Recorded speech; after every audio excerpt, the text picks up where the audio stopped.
Fala, gente boa, tudo bem? Estamos aqui para mais um vídeo do Nosso Deus Não Está Morto. Hoje vamos ler Lucas capítulo 8 e vamos aprender grandes lições com o nosso amado Cristo Jesus. As mulheres que assistiam Jesus. Aconteceu depois disto que andava Jesus de cidade em cidade e de aldeia em aldeia, pregando e anunciando o evangelho do reino de Deus. E os 12 iam com ele. E também algumas mulheres que haviam sido curadas de espíritos malignos e de enfermidades. Maria, chamada Madalena, da qual saíram 7 demônios. E Joana, mulher de Cusa, procurador de Herodes. Susana e muitas outras, as quais lhe prestavam assistência com os seus bens. A parábola do semeador. Afluindo uma grande multidão e vindo ter com ele gente de todas as cidades, disse Jesus por parábola: Eis que o semeador saiu a semear, e, ao semear, uma parte caiu à beira do caminho, foi pisada, e as aves do céu a comeram. Outra caiu sobre a pedra, e, tendo crescido, secou por falta de umidade. Outra caiu no meio dos espinhos, e estes, ao crescerem com ela, a sufocaram. Outra, afinal, caiu em boa terra, cresceu e produziu a 100 por 1. Dizendo isto, clamou: Quem tem ouvidos para ouvir, ouça. Então, agora vai ter a explicação. Também está lá em Mateus 13, 10 ao 23, Marcos 4, 10 ao 20. E os seus discípulos o interrogaram, dizendo: Que parábola é esta? Respondeu-lhes Jesus: A vós outros é dado conhecer os mistérios do reino de Deus.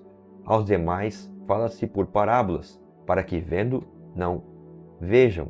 Está lá em Isaías 6, 9, 10. E ouvindo não entendam. Este é o sentido da parábola.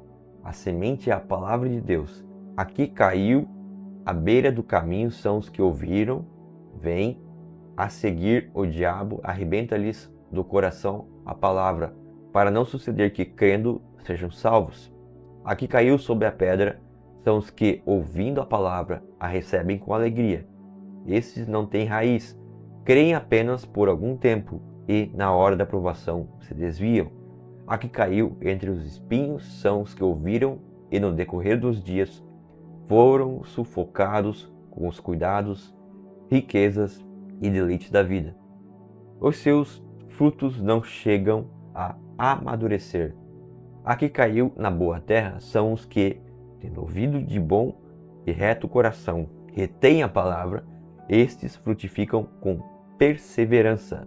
Então, já está bem explicado que nós temos que cuidar com aquilo que nós ouvimos e aquilo que entra em nosso coração, porque isso interfere e muito na palavra de Deus. Nós devemos cuidar com as sementes que nós colocamos em nosso coração. Devemos filtrar tudo por esse livro aqui, ó, por esses livros aqui. 66 livros que tem aqui para a gente ler, meditar, entender e praticar e nos proteger dos dados inflamados do maligno. Porque o maligno sempre vai querer colocar outras sementes no nosso coração e nós temos que fazer igual os bereanos lá em Atos, sempre ter um olho aberto e ver se aquilo que eles estão falando ou aquilo que nós estamos lendo em outras coisas, se aquilo faz sentido de acordo com a Bíblia. Amém?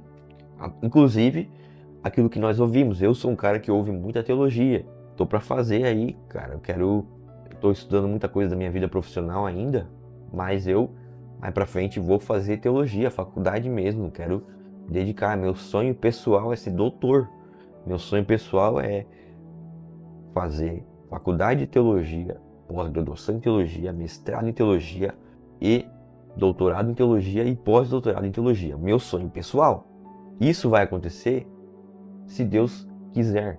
Mas Deus pode todas as coisas, né? A verdade é, Deus pode todas as coisas. Agora, eu tenho que ser terra boa e tenho que investir nas sementes certas, tenho que ler boas literaturas cristãs, tenho que conhecer, por exemplo, C.S. Lewis, Jonathan Edwards, por exemplo, Charles Spurgeon, a gente vê Leonard Ravenhill e precursores da Reforma Protestante, e não só esses, mas também pessoas que vieram antes, como Santo Agostinho, como Orígenes, como outros que vieram aí fazendo história, toda a história da igreja, né? Pessoas que deram a vida para que hoje a gente estivesse aqui. Nós precisamos ler, nós precisamos ter conhecimento, mas nós devemos buscar em fontes corretas, entendeu? Não só saber por saber, mas saber com entendimento, entendeu? A parábola da candeia. Ninguém, depois de acender uma candeia, a cobre com um vaso ou a põe debaixo de uma cama. Pelo contrário, coloca-a sobre um velador, a fim de que os que entram vejam a luz. Nada há oculto que não haja de manifestar-se, nem escondido que não venha a ser conhecido e revelado. Vede, pois, como ouvis, porque ao que tiver se lhe dará, e ao que não tiver, até aquilo que julga ter lhe será tirado, ou até aquilo que tem lhe será tirado. Em outra versão aqui diz também que, em outras versões diz, vede, pois, como ouvis, porque aquele que tem, a ele será dado, e aquele que não tem, até o que parece ter lhe será tomado. Devemos investir para conhecer Cristo cada vez mais. Então nós devemos investir para conhecer cada vez mais Cristo e fazê-lo conhecido, amém? A família de Jesus. Vieram ter com ele sua mãe e seus irmãos e não podiam aproximar-se por causa da concorrência do povo. E lhe comunicaram: tua mãe e teus irmãos estão lá fora e querem ver-te. Ele, porém, lhe respondeu: minha mãe e meus irmãos são aqueles que ouvem a palavra de Deus e a praticam. Meu Deus, foi falado sobre o quê? Sobre a semente, sobre a terra. Então, o que faz a semente ser profunda dentro da terra? Cultivar. E como que a gente cultiva? Praticando. Você tem que ser 50% teoria e 50% prática. É que nem quando eu fiz a faculdade de marketing digital. Você tinha muita teoria. Inclusive tem um monte de livro aqui que eu ainda vou ler de marketing digital. Fora o que eu li, ano passado eu li muita coisa mesmo, mais de 30 livros, tá? Chegou a 30 livros, na verdade, né? De apostilas, materiais, muitos dos livros que estão aqui.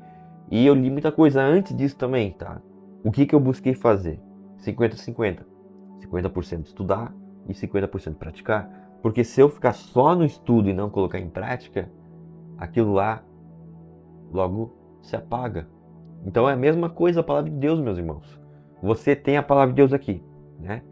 Mas se você não pratica ela, você olha, lê ela e não pratica, você se transforma em um obeso espiritual. O que é um obeso espiritual? É alguém que, legal, né? Meu, bacana, né? Legal. Legal isso aqui, né? Entendeu? Nós temos que não só andar com a Bíblia debaixo do sovaco. Nós temos que pegar a Bíblia, abrir ela. É isso, vamos. E fazer. É isso que Deus espera de nós nesses dias. Amém? Jesus acalma uma tempestade. Aconteceu que, num daqueles dias, entrou ele num barco, em companhia dos seus discípulos, ele disse-lhes: passemos para a outra margem do lago. E partiram. Enquanto navegavam, ele adormeceu e sobreveio uma tempestade de vento no lago, correndo eles o perigo de sobrar. Chegando-se a ele, despertaram-no, dizendo: Mestre, mestre, estamos perecendo. Despertando-se Jesus, repreendeu o vento e a fúria da água. Tudo cessou e veio a bonança. Então lhes disse: onde está a vossa fé? Eles, possuídos de temor e admiração, diziam uns aos outros: quem é este que até aos ventos e às ondas repreende e lhe obedecem? Então, Jesus nos ensina a repreender. E aquilo que a gente repreende vai nos submeter. Por quê? Porque nós temos Cristo. Mas também, veja, repreender a tempestade. Não é as circunstâncias que nos dominam. O que nos domina é a palavra de Deus. E se nós somos dominados pela palavra de Deus, nada nos domina. Porque na palavra de Deus nós encontramos a fonte para não cair nas armadilhas desse mundo. E a cura do endemoniado Gerazeno. Então ruminaram para a terra dos Gerazenos, fronteira da Galileia. Logo ao desembarcar, veio da cidade ao seu encontro um homem possesso de demônios que havia muito não se vestia nem habitava em casa alguma, porém vivia nos sepulcros. E quando viu a Jesus, prostrou-se diante dele, exclamando e dizendo em alta voz: Que tenho eu contigo, Jesus, filho do Deus Altíssimo? Rogo-te que não me atormentes. Porque Jesus ordenara ao espírito imundo que saísse do homem, pois muitas vezes se apoderara dele, e embora procurassem conservá-lo preso com cadeias e grilhões, tudo despedaçava e era impelido pelo demônio para o deserto. Perguntou-lhe Jesus: Qual é o teu nome? Respondeu ele: Legião, porque tinham entrado nele muitos demônios. Rogavam-lhe que não os mandasse sair para o abismo. Ora, andava ali, pastando no monte, uma grande manada de porcos. Rogaram-lhe que lhes permitisse entrar naqueles porcos. E Jesus o permitiu. Tendo os demônios saído do homem, entraram nos porcos, e a manada precipitou-se despenhadeiro abaixo. Em outras versões, nós vemos que isso aqui fala assim, ó. Então os demônios saindo do homem entraram nos porcos, e a manada correu violentamente a um lugar íngreme para o lago, e se afogaram. Em outras versões diz: e se afogou. Os porqueiros, vendo o que acontecera, fugiram e foram anunciá-lo na cidade e pelos campos. Então, olha que coisa doida. Jesus é aquele que pode curar a pessoa mais endemoniada e libertar essa pessoa. Essa é a grande novidade do Evangelho. Chega a ser criado hoje na cabeça das pessoas que Deus não pode fazer tal coisa, porque isso foi para aquele tempo. Não é verdade. Por que não é verdade? Porque na própria Bíblia, depois a gente vai ver em Atos dos Apóstolos, a gente vai ver Paulo, e na história da igreja toda. Depois você pode pegar um livro da história da igreja também, um que eu estava lendo aí, que eu achei bem legal. É esse aqui, uma vez eu li, gostei muito desse livro aqui. Esse aqui, ó, O Mártir das Catacumbas. Muito bom esse livro. Ele é um conto, né? Mas você tem vários livros, vários relatos de pessoas que viveram grandes milagres. Tem aquele livro Heróis da Fé, né? Muito bom também. Então, Jesus faz milagres, sim. Os genazeiros rejeitam Jesus. Então, saiu o povo para ver o que se passara e foram ter com Jesus. De fato, acharam um homem de quem saíram os demônios, vestido em perfeito juízo, assentando aos pés de Jesus, e ficaram dominados de temor. E algumas pessoas que tinham presenciado os fatos contaram-lhes também como fora salvo o endemoniado. Todo o povo da circunvizinhança dos Gerazenos rogou-lhe que se retirasse deles, pois estavam possuídos de grande medo. E Jesus, tomando de novo o barco, voltou. O homem de quem tinham saído os demônios rogou-lhe que o deixasse estar com ele. Jesus, porém, o despediu, dizendo: Volta para casa e conta aos teus tudo que Deus fez por ti. Então foi ele anunciando por toda a cidade todas as coisas que Jesus lhe tinha feito. Todas as coisas que Jesus lhe tinha feito. O pedido de Jairo. Ao regressar Jesus, a multidão o recebeu com alegria, porque todos o estavam esperando. Eis que veio um homem chamado Jairo, que era chefe da sinagoga, e prostrando-se aos pés de Jesus, lhe suplicou que chegasse até a sua casa. A filha única de 12 anos, que estava à morte. Isso se encontra em Mateus 9, 18 a 19, Marcos 5, 21 ao 24. A cura da mulher enferma. Enquanto ele ia, as multidões o apertavam. Certa mulher, que havia 12 anos, vinha sofrendo de uma hemorragia, e a quem ninguém tinha podido curar, e que gastava com os médicos todos os seus haveres. Veio por trás dele, e lhe tocou na orla da veste, e logo se lhe estancou a hemorragia. Mas Jesus disse: quem me tocou?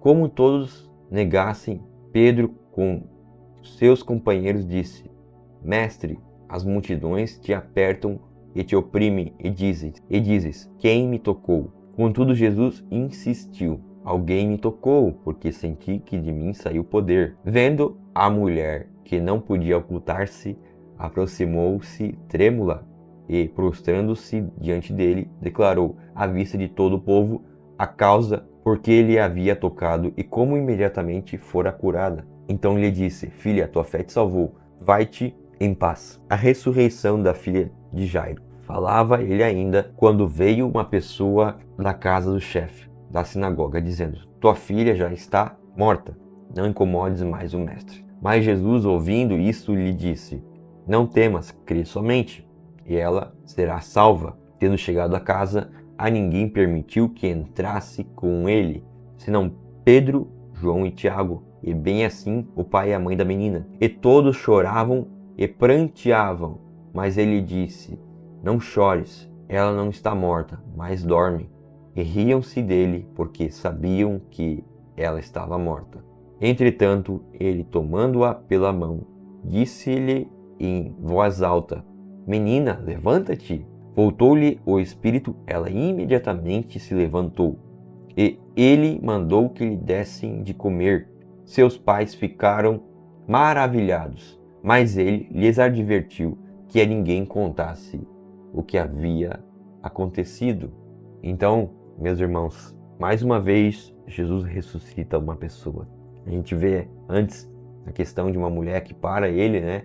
E ele cura, né? Uma mulher enferma que tinha hemorragia e tudo mais. Mas a gente também vê a questão da ressurreição da filha de Jairo. E o que isso nos ensina, meus irmãos? De uma maneira simples e prática, Deus ressuscita pessoas. Claro que nós todos vamos ressuscitar, nós que cremos em Cristo. Quando a última trombeta tocar, os mortos ressuscitarão primeiro, depois os que estiverem vivos. Nós ressuscitamos tanto quando Jesus voltar, nós ressuscitaremos, quanto a questão também de nosso novo homem ser ressuscitado, ou seja, nosso novo homem, o nosso homem espiritual. Nós, às vezes, em vez de mortificar a carne, nós às vezes, em vez de mortificar a carne, nós mortificamos o novo homem.